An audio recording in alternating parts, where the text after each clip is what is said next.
It's been 10 years since Hurricane Sandy battered the East Coast, and concerns remain over whether the 5 boroughs are prepared for the next big storm.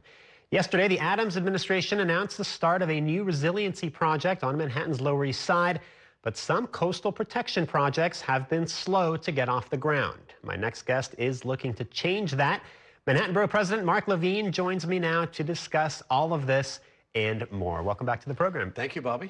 So I understand you have an ambitious proposal to address some of these needs along the waterfront. Tell us about it. We do, Bobby. This anniversary is first and foremost a moment to remember and mourn the 43 New Yorkers who perished in the storm, a terrible loss. But this is also a time to take stock of progress we've made towards protecting our city from extreme weather and also the work we have left to do. And there's a lot left to do. So tonight I'm really excited to announce our proposal to create a new city agency for waterfront protection, which would deal with what I think is the largest unmet challenge so far in this fight, protecting our coastline. In a city of over 500 miles of coastline just off the Atlantic, where hundreds of thousands are vulnerable. Just in lower Manhattan alone, there are 50,000 people who live in the floodplain. And we've made remarkably little progress so far at protecting that coastline.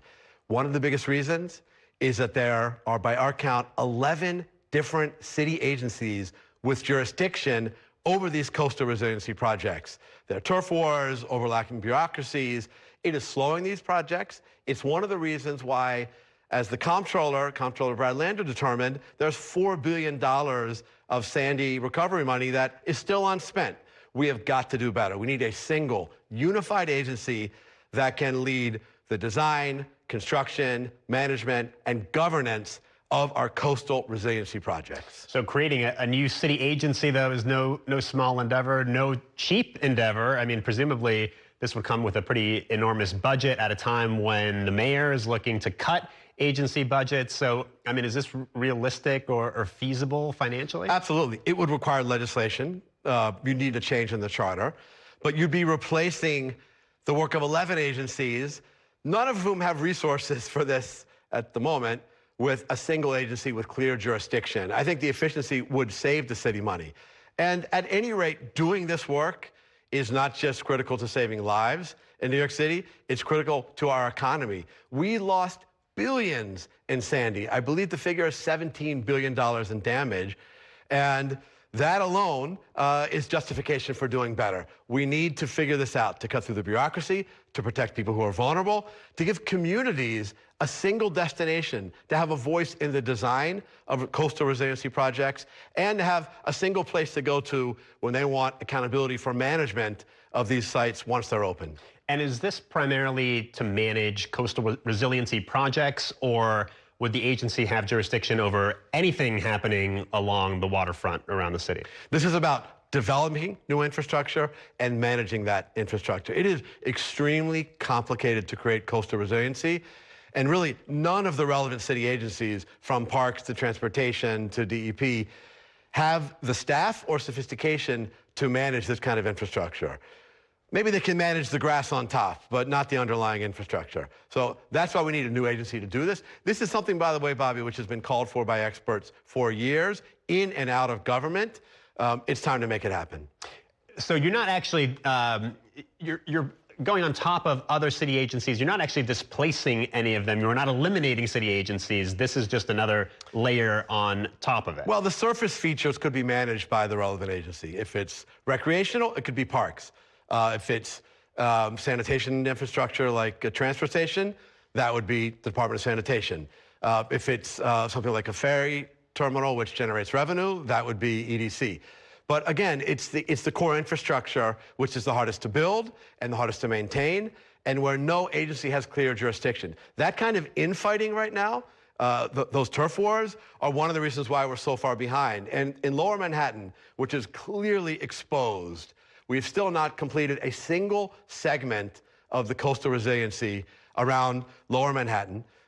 One segment is under construction, another just broke ground. There's at least 4 more that haven't begun yet. We are way behind, even a decade after Sandy. This is not a hypothetical. Already in the Battery, on a day where it rains at high tide, the water breaches the shoreline, just on a regular day during high tide.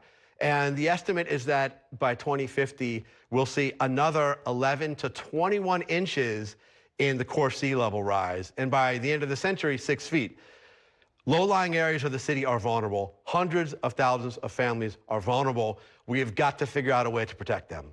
So if a new city agency were to be created, you say that would require a change in the city charter. So this would be a multi-step process. It'd have to be passed by the council. You'd need buy-in from the mayor. I mean, this is a pretty heavy lift, right? Well, it wouldn't require a referendum, as some charter changes do. It could be done legislatively in the council. So yes, you're talking about passing a consequential piece of legislation that would need to be signed by the mayor, but the need is compelling. This is an emergency. The next Sandy could happen anytime. It could, God forbid, happen during this hurricane season. We are not ready yet. We've got to speed up our work, and getting the bureaucracy out of the way is key to solving this problem.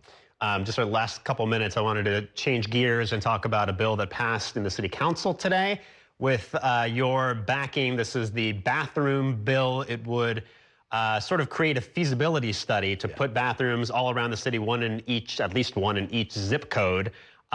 This could be an expensive proposition in itself, right? I mean, bathrooms do not come cheap. I'm really excited about this, Bobby. Credit to Councilmember Rita Joseph, who's been my partner in this effort and who led the fight in the council.